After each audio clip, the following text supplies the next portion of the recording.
Meu irmão, minha irmã, mais uma vez nos encontramos aqui em nosso canal no YouTube para meditar a liturgia dominical e hoje nós meditamos a solenidade de São Pedro e São Paulo, os dois baluartes da Igreja, as duas colunas de sustentação da Santa Igreja.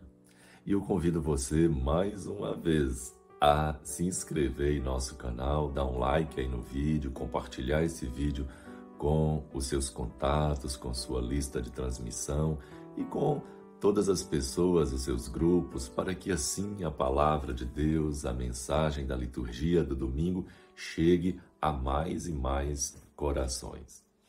A liturgia de hoje celebra a festa solene de dois apóstolos que tiveram uma presença marcante na igreja primitiva. Essas duas figuras são Pedro e São Paulo. Pedro, o discípulo de Jesus, Pedro, o escolhido por Jesus como o primeiro Papa, e Paulo, o primeiro missionário que levou a igreja para o mundo. Os dois, eles personificam a identidade da igreja como discípulo e missionário. Essa celebração é uma celebração muito antiga. Ela é anterior até mesmo à instituição da solenidade do nascimento de Jesus, a festa do Santo Natal. Antes mesmo de instituir o Natal como festa litúrgica, já se celebrava a vida, a solenidade de Pedro e Paulo. Então, as leituras bíblicas falam desses dois grandes apóstolos. Na primeira leitura, aparece Pedro, ele preso pelas autoridades para agradar os judeus, com data marcada até mesmo para morrer. A gente vê lá em Atos capítulo 12, versículo de 1 a 11. Vemos aí, nessa passagem, o testemunho que gera a oposição e perseguição. Então, a atitude da igreja que, unida e solidária, reza com Pedro e a presença efetiva de Deus na comunidade que atende a comunidade e liberta de toda a opressão.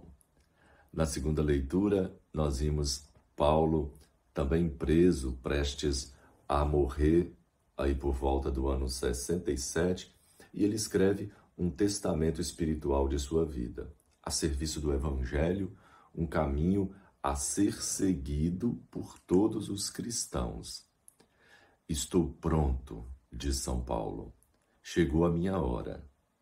Combati o bom combate, terminei a corrida, conservei a fé. E agora aguardo o prêmio dos justos. O Senhor esteve comigo, a Ele a glória.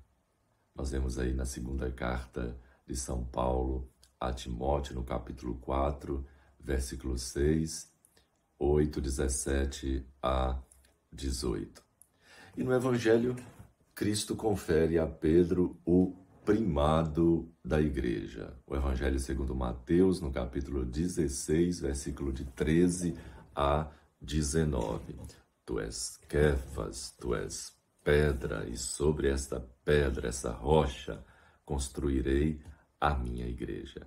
Na verdade, é uma catequese sobre o papel eclesial de Pedro.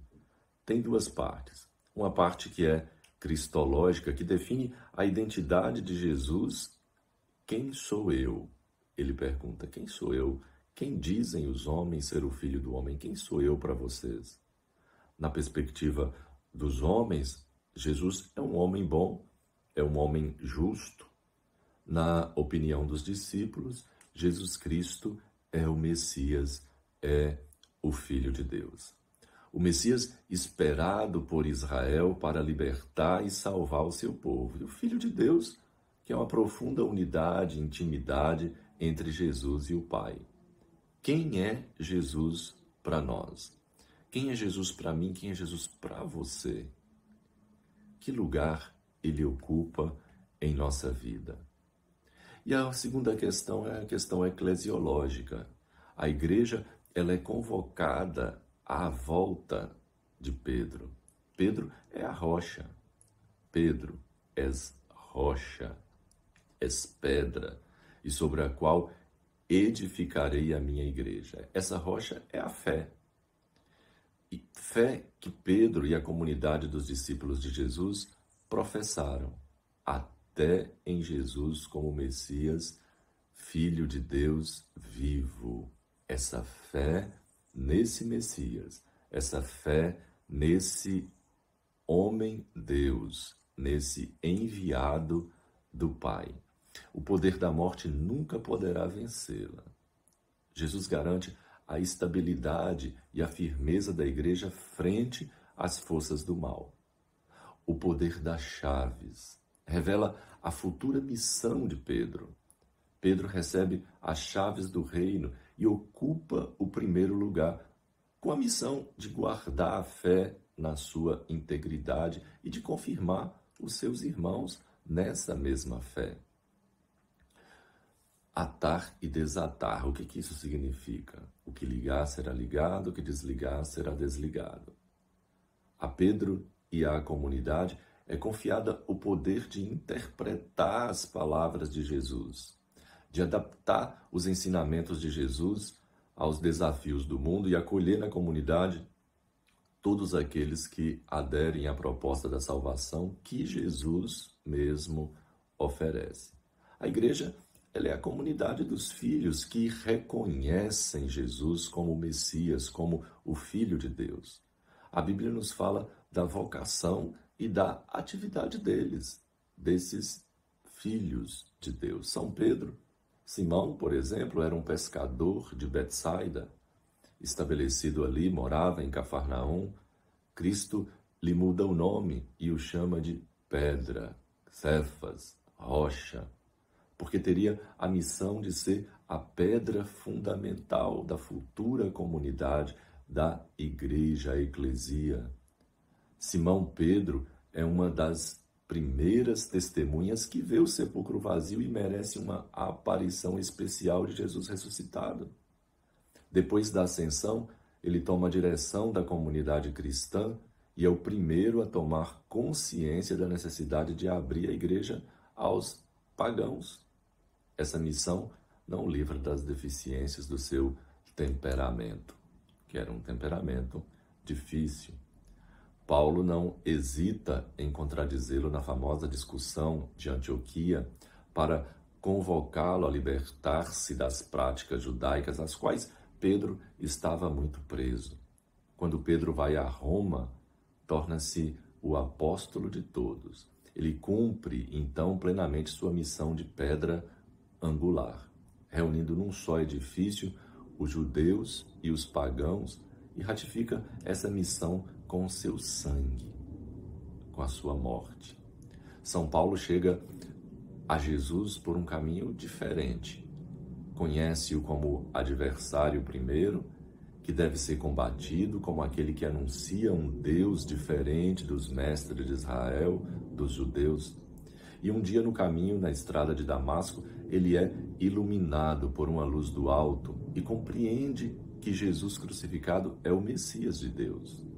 A partir então daquele momento, torna-se um discípulo fiel, um ardoroso missionário que percorre em 4 ou 5 viagens o mundo conhecido de então, pregando o Evangelho e fundando novas comunidades cristãs. Meu irmão e irmã, a igreja continua hoje sua missão, continua sua obra, aquela obra de Cristo. Na igreja, Pedro e seus sucessores são os chefes visíveis aos quais Cristo conferiu um poder e uma autoridade muito especial. Eles deverão se constituir um sinal de unidade da comunidade edificada por Cristo, aquele que preside a caridade. Por isso, nesse dia em que a liturgia relembra esses baluartes da igreja primitiva, Pedro e Paulo, celebra também o dia do Papa, o dia do sucessor de Pedro. Ontem, ou seja, no passado, no início, foi Pedro. Hoje, Pedro se chama Francisco. Hoje, o Papa continua a missão de Pedro e o testemunho de Paulo. com fidelidade, com zelo, como pastor e guia. Gratidão ao Senhor pela presença e pela vida do Papa Francisco. A Igreja vive outros tempos, com carisma, como testemunho, deste simples homem que abraça a todos no seguimento de Jesus, esse homem humilde e pobre, esse homem que deseja a justiça, esse homem que promove a justiça, esse homem que não está importando com ostentações do seu lugar, do seu estado papal. Ele está preocupado com o serviço, ele está preocupado com os pobres, em acolher os pobres, em cuidar dos pobres, em estar próximo dos pobres. Caríssimos irmãos e irmãs, é o verdadeiro testemunho que Jesus Cristo pediu. Salve Pedro, salve Paulo, salve Francisco. Louvado seja nosso Senhor Jesus Cristo, para sempre seja louvado. E abençoe-vos o Deus onipotente, o Pai, o Filho e o Espírito Santo, e permaneça para sempre. Amém. Fique em paz e até o nosso próximo encontro, meditando a liturgia dominical.